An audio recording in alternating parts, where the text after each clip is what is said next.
I'm Mia Carter, 34 years old, and I've learned the hard way that sometimes the deepest wounds don't come from strangers. They come from the people who are supposed to love you the most. My father, Daniel Carter, was the kind of man who built his identity on discipline, tradition, and pride. For 42 years, he worked at the same aerospace engineering firm, rising from junior draftsman to CEO. The company was his life. His two sons, my brother, were his legacy. And me? I was just there. The day before his retirement party, I stood in front of my bathroom mirror rehearsing a speech I wasn't even sure I wanted to give. A few polite words. A toast, maybe. Something neutral. Safe. Expected. Because that's how I'd lived most of my life, trying to avoid giving him more reasons to be disappointed. Behind me, in the reflection, the gift box sat on the dresser, wrapped in navy blue paper with a silver ribbon. Understated. Elegant. Inside was something small but meaningful. At least it had been once. As I ran through my lines, I couldn't shake the feeling that something wasn't right. That no matter what I said, it wouldn't matter. Because no matter what I did, it never did. Before I go any further, tell me in the comments, have you ever been overlooked by someone who is supposed to see your worth? If so, hit that like button and subscribe. This story might sound familiar. And maybe, just maybe, it will help you see things differently too. Growing up in Austin, Texas, the Carter house was orderly, traditional, and suffocating. We weren't poor, but affection was rationed like it cost extra. My brothers, Matthew and Josh, were classic all-American boys. Football, mechanics, Boy Scouts, military-bound. My father adored them. They could do no wrong. And then there was me. I was quiet, curious, obsessed with space and stars. I'd sneak science magazines into my room like other girls snuck fashion catalogs. I built a model rocket from scrap when I was 11. It actually launched. My mother clapped. My father asked if I'd stolen the parts. I learned early on that I didn't fit his mold. He never said it outright. He didn't need to. It was in the way he introduced my brothers at dinner parties. This is Matt, just promoted to captain, and Josh runs our advanced testing team now. Then he'd glance at me with a polite smile and say, and that's Mia. She's creative. Creative, as if it were a flaw. I graduated with honors in aerospace engineering from the University of Michigan, while working 2 jobs to cover what scholarships didn't. No one from my family came to the ceremony. My father sent a brief text. Congrats. Didn't realize that was today. Still, I tried. I took the job no one expected me to get. Systems analyst at Caltech's Jet Propulsion Lab. I worked double shifts, submitted patents, co-authored papers. By 29, I was leading a division team. By 31, I was the youngest female engineering director in the organization's history. But at every family holiday, when Dad raised his glass, he toasted the boys. So when I got the invitation to his retirement gala, a black tie affair at the Hilton, with speeches, awards, and a slideshow of his professional journey, I almost didn't go. Almost. But something in me needed to be there. Not for him. For me. That week, I flew back to Austin, stayed at a hotel downtown, and tried to rehearse something neutral. Something that wouldn't make things worse. Something that wouldn't hurt. Because what I didn't tell anyone, not even my therapist, was that I still carried this stupid little hope inside me. That maybe, just maybe, this would be the night he'd finally say something different. Something real. Instead, the night would end with me handing him that wrapped box and walking away for good. But not yet. Because the rehearsal was still just that. A rehearsal. I still believed in some small, foolish way that maybe if I said the right words, wore the right dress, smiled just right, I could rewrite the story, fix what was broken. But I didn't know yet what he was going to say in his speech, and I didn't know how badly it would cut, or how freeing it would feel to finally bleed and walk away, standing tall. I arrived at the Hilton 20 minutes early, not because I wanted to, but because anxiety has a way of making me overcompensate. The valet reached for my keys and I hesitated. The black Tesla wasn't flashy by Los Angeles standards, but in my family, it screamed tech girl trying too hard. Still, I handed the keys over and walked in. The ballroom was already half full. Round tables dressed in white linen, floral centerpieces tall enough to block conversation, waiters moving like shadows. A slideshow of my father's career played on a loop behind the podium. His younger face filled the giant screen, standing in front of rocket prototypes, shaking hands with generals, presenting awards to others in suits that looked just like his.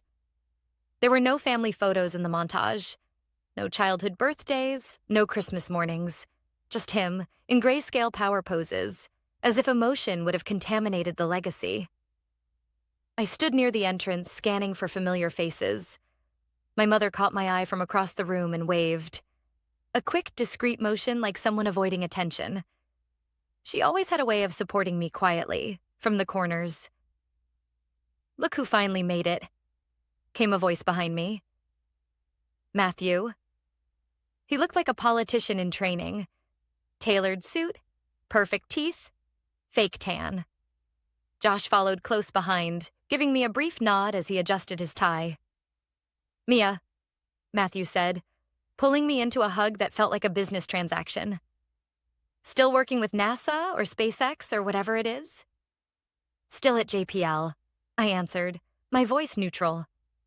"Right, the telescope place," Josh added.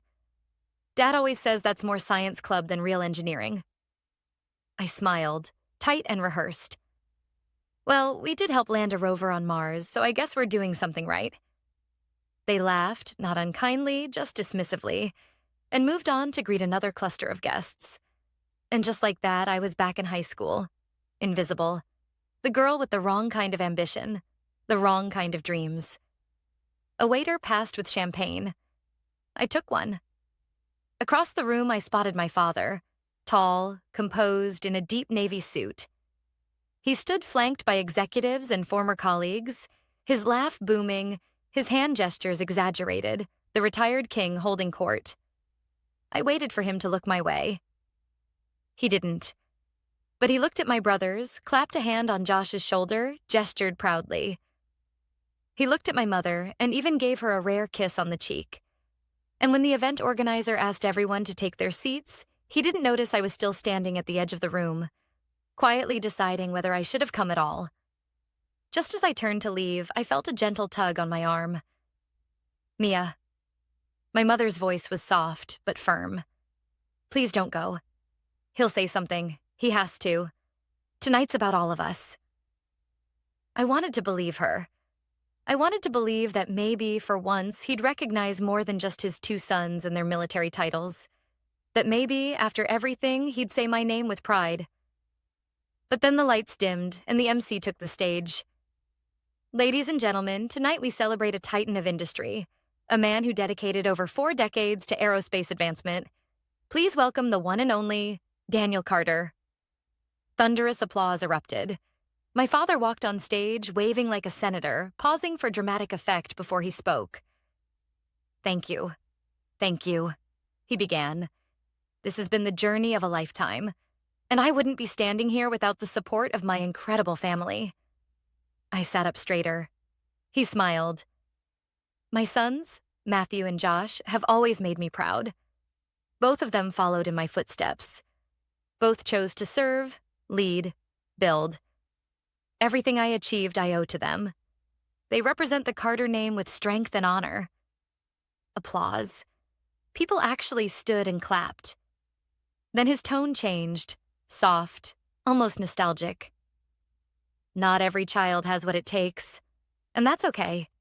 Not everyone is cut from the same cloth. Some wander." He didn't say my name, but he didn't have to. I felt the blood drain from my face. The words landed with a cold finality that only public humiliation can deliver. My daughter never had what it takes. That's what everyone heard, or at least what they took from it. And when the laughter came, small, polite, but sharp, it cut deeper than any silence ever could. I stood. Every eye turned to me. I walked up slowly, not to the stage, but to the edge of it. I held the small, navy-wrapped box in both hands. My voice didn't shake. "From your biggest failure," I said calmly, handing him the gift. "Enjoy your retirement." And I turned, heels clicking across polished marble, not a single part of me rushing, or running, or shrinking. I didn't look back. I didn't drive home immediately after leaving the ballroom. Instead, I parked in a quiet corner of the hotel garage, engine off, hands frozen on the steering wheel. My chest was tight, but not with panic. Not anymore. What I felt was something slower, colder, like standing outside in a snowstorm you saw coming for years and only now decided to walk into. On my passenger seat, my evening clutch buzzed. A text from Mom. Another from Sophia, my closest friend from college who'd begged me not to attend the retirement party in the first place. And then another one. "What was in the box?" That one was from Josh. I didn't answer.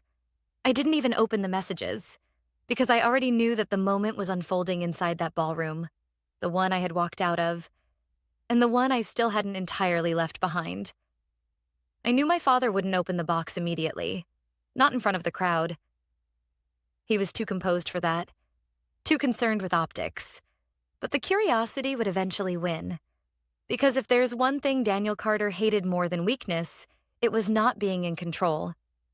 It would take him less than 10 minutes. The box was small. Inside, it was a single framed photograph, one he had probably forgotten existed. A print I'd kept in a worn folder at the bottom of my closet for over 20 years. It was a photo of the two of us, taken when I was 12. We were at a local science fair. I had built a model of the International Space Station from soda cans and wire. He hadn't wanted to come. Mom practically dragged him there. I remembered how stiff he looked in the crowd, arms crossed, eyes scanning the room like it was a waste of time. But something had shifted that day. Because I won. First place. District-wide. And for 5 whole minutes, he'd looked proud.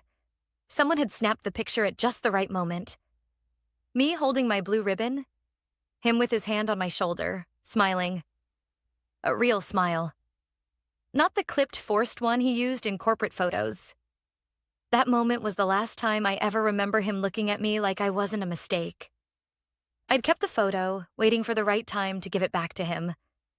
Not as a trophy, not as a weapon, but as a reminder of what he'd chosen to forget. Beneath the frame, I had placed a note. In simple handwriting, it read, "This was the last time you looked at me like I mattered. I spent 20 years chasing that version of you. I'm done now." He'd open that box and see himself. Not the version he polished for his legacy reel, but the one who could have been a father. The one who, even if just for 5 minutes, was. Back in the car, I didn't cry. I thought I would. But instead, I felt something else. A strange kind of quiet. It's hard to explain. It's what happens when you finally stop climbing a mountain that was never going to lead anywhere. When you realize the peak you've been aiming for was just a painted wall. Beautiful from a distance. Hollow up close. I pulled out my phone. Not to respond, but to check social media. Sure enough, someone had already posted a video clip from the speech. You couldn't hear what I said as I walked to the stage. The audio cut out. But you could see the way I handed him the box. Calm, measured, controlled. And then turned and left, not a tremor in my step. The comments were mixed. Some thought it was staged. Others applauded the power move. A few criticized me for ruining a special moment. But what struck me most were the quiet ones. The DMs from strangers. "I wish I had your courage. He sounds like my dad."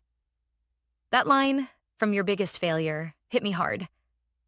I didn't respond. Not yet. But I read them all. Because for the first time in my life, someone was listening. Someone was seeing me. Not just as a footnote in someone else's story, but as the author of my own. And somewhere inside that ballroom, Daniel Carter was holding a photograph he couldn't rewrite. the image of a girl he had discarded, and the version of himself he had buried. The first call came just before midnight. I let it ring, then the second, then the third. By the time my phone lit up for the sixth time, I finally looked at the screen. Mom. I hesitated. My thumb hovered over the green icon. Then I picked up. Mia, she said, her voice brittle and urgent. What was in that box? I didn't answer right away. I could hear voices in the background, muffled, angry. My father's voice low and sharp, cutting through the air like a blade. You already know, I said quietly. It was the only memory I ever had of him being proud of me. She didn't speak at first. Then, you blindsided him. I nearly laughed. No, Mom. He's been blindsiding me for 30 years. A long silence passed. Finally, she whispered, He didn't mean to hurt you, Mia. He doesn't know how to show things. He was raised to believe emotions are weakness. I wasn't asking for tears, I said, my voice flat. Just acknowledgement. And after tonight, I'm done asking. I hung up before she could reply. Because the truth was, I didn't trust what would come next, her apology or her excuse. Maybe both. The next morning, I turned off my phone and spent hours walking aimlessly through downtown Austin. It felt surreal, watching people sip lattes and jog with headphones while the emotional equivalent of a bomb had gone off inside my life. By noon, I turned it back on. 38 unread messages. I skipped the ones from Matthew and Josh. I already knew what they'd say. Defend Dad, accuse me of ruining the night, accuse me of being dramatic, selfish, cold. But one message stood out. From Dad. Just 2 words. We need to talk. I stared at it for a long time. There was no anger in those words, no apology either. Just 5 syllables that felt like a summons. Later that evening, I found myself driving toward my childhood home. Not out of obligation, but out of something harder to define. Closure, maybe. Or curiosity. The house looked the same. Red brick. Perfect lawn. The porch light always left on. Like nothing ever changed, even when everything had. I let myself in with the old key. Inside, it smelled like lemon polish and nostalgia. I found him in the den, alone, sitting in his armchair, holding the photo frame. He didn't look up when I entered. For a full minute, we sat in silence. Then, without looking at me, he said, I don't remember that day. Of course you don't, I said. It was important to me. That made him flinch. Subtle, but there. He set the photo on the coffee table. You think I never cared? I don't think it. I lived it. I pushed you, he said quietly, because I saw something in you, something sharp, unrelenting. No, I corrected. You pushed me away. There's a difference. Finally, he looked at me. I didn't know how to handle you. You weren't like the boys. You didn't seek approval. You challenged it. You challenged me. I folded my arms. And that made me less worthy of respect? He hesitated, like the answer was complicated, but he didn't know how to say it out loud. You reminded me of your grandfather, he finally said. The way you questioned everything. The way you hated tradition. He never approved of me either. There it was. The lineage of resentment passed down like an heirloom. I sank into the edge of the sofa, suddenly exhausted. So I spent my life being punished for something that had nothing to do with me. You were never a failure, Mia, he said. I just didn't know how to raise a daughter like you. You didn't try, I replied. You just ignored me until I gave up trying to be seen. He looked at me again. Really looked this time. I saw you. I just didn't know what to do with what I saw. That was the closest I'd ever get to an apology. And strangely, it was enough. Not because it made things okay. It didn't. But because I finally realized I had spent my whole life trying to earn something he was never equipped to give. And that wasn't my failure. It was his. 2 weeks passed before I fully realized the weight I'd been carrying was gone. Not lessened. Not temporarily lifted. Gone. It didn't leave with a dramatic scream or some grand confrontation. It left quietly, like a tenant who'd been squatting in the corners of my soul for too long and finally packed up in the middle of the night. The need for approval. The ache for acknowledgement. The fantasy that one day my father would look at me and say, "You're enough." He wouldn't. And somehow that truth no longer crushed me. It freed me. I flew back to Los Angeles on a Sunday morning. The plane coasted over sun-warmed mountains and glittering coastlines, and for the first time in years, I didn't feel like I was escaping something. I was simply going home. Back to a life I had built with my own two hands. No shortcuts, no family name carrying me. Just hard work, long hours, and the belief that I could turn pain into propulsion. JPL welcomed me back like I hadn't just detonated decades of personal history. The lab was busy prepping a major project, the launch of a new satellite array designed to study deep space radiation patterns. I was overseeing the risk and systems analysis, and though the work was intense, it felt grounding. One afternoon, about 10 days after my return, my division head stopped by my office. "You're still good for the keynote next month?" she asked. I blinked. "The STEM Summit?" She nodded. "You're the first female lead from JPL to be invited in a decade. And given your background, your story could mean a lot to the younger women in the audience." I knew what she meant by your background. She didn't mean the math or the science. She meant the fact that I hadn't come from the expected places, that I'd had to navigate male-dominated spaces without a cheerleader in my corner, that I'd succeeded despite, not because of, my family. "I'm in," I said. "Absolutely." That night, I sat on my apartment balcony overlooking the city lights and opened my laptop. The first line of the speech came instantly. Sometimes the greatest fuel for a rocket isn't fire, it's rejection. I told the truth. About growing up in a house where being a daughter meant being doubted. About how brilliance can be ignored if it doesn't wear the right name or play by the right rules. About how painful it is to be invisible in your own family. And how powerful it is when you finally stop waiting to be seen. And I ended it with a message I wish someone had told me at 16, or 22, or even 30. You are not obligated to prove yourself to people who refuse to see you. Some legacies are worth breaking, and sometimes the most revolutionary thing you can do is walk away. Not in anger, but in clarity. The video of that speech would later go viral, but that wasn't the point. The point was, I meant every word. My brothers didn't reach out.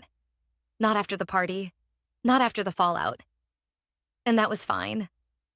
I had stopped chasing people who only saw me as a problem to manage. My mom called a few times. Our conversations were cautious, gentle, like tiptoeing across ice. But slowly, the words began to thaw. "I should have done more," she said once. "I should have stepped in." "I know," I replied. "But I also know you loved me, even if you couldn't always show it in front of him." The most unexpected moment came in the mail. A small envelope, no return address. Inside was a photo. The same photo. The one I had given my father. On the back, a note, handwritten in the sharp, measured block letters I recognized as his. I didn't forget this day. I just tried to. Because it scared me how much I loved that version of you. You deserved more than I gave. I'm sorry. No signature. No warm closing. Just that. I stared at the note for a long time, then folded it and placed it in the same drawer where I used to keep every disappointing birthday card he'd ever given me. The drawer wasn't filled with pain anymore. It was filled with perspective. Because sometimes the apology doesn't come the way you wanted, and sometimes it doesn't come until after you've stopped needing it. That's what healing looks like. It's not clean. It's not cinematic. But it's real. And it's enough.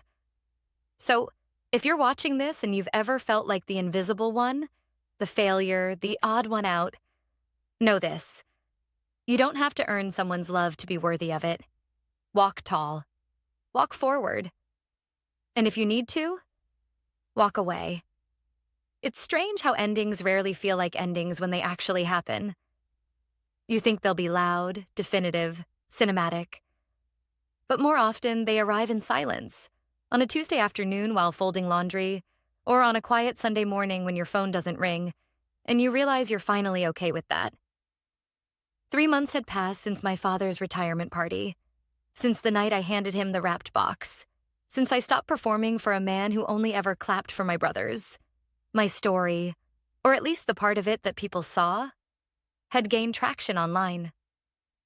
The speech at the STEM Summit was shared by women in tech groups, engineering schools, even career coaching blogs. A journalist reached out. They wanted to write a profile, not just about the viral moment, but about what it meant to grow up invisible in your own home and still become someone worth seeing. At first, I hesitated, but then I realized this wasn't just my story anymore. It was the story of every girl who sat in the back of the room while her brother got the spotlight. Every daughter who was told she was too emotional, too difficult, not enough. Every woman who worked twice as hard for half the credit and still showed up the next day. So, I said yes. The article was titled, "The Failure Who Made It." It opened with the scene from the retirement gala. Me standing up, handing my father a box, and walking away without a word. But what mattered more was everything that came after. The work, the resilience, the choice to redefine worth on my own terms. One paragraph stood out to me more than any other. It read, "Mia Carter didn't burn bridges. She simply stopped building them where they were never meant to lead." That line stayed with me, because for years I thought setting boundaries was selfish. That walking away from family expectations made me cold or ungrateful. But now I understood. Boundaries aren't walls. They're doors. They show you what to let in and what to walk away from. Not long after the article ran, I got a message from a name I didn't recognize at first. Elena Carter, my cousin, my father's sister's daughter. We hadn't spoken in years, barely even knew each other. Her message read, "I read your story. It made me cry. You probably don't know this, but my dad treated me the same way. Always said boys were the future. Girls were a decoration. I wish I'd had the courage to do what you did. Thank you for showing me it's not too late to rewrite the story." I responded with a single line. It's never too late to stop shrinking. That's the part nobody tells you. You don't heal all at once. It's not a light switch. It's a dimmer. Some days are bright. Some are shadowed. But the light builds, bit by bit. I still hadn't spoken to my father since his note, the one he'd sent anonymously with the photo I'd given him. It hadn't said "I love you." It hadn't asked to meet. But in its own broken way, it had said, "I see it now." And honestly, that was enough. Because I no longer needed him to say the right words. I had stopped waiting for his permission to feel worthy. I had learned to speak those words to myself. I love who I've become. I love the girl who kept showing up, even when no one clapped. The woman who stopped asking to be chosen and started choosing herself. The next time I visited Austin, it wasn't to see my parents. It was for a panel at the local university. Girls in engineering, first-generation college students, dreamers with scraped knees and brilliant minds. I told them the truth.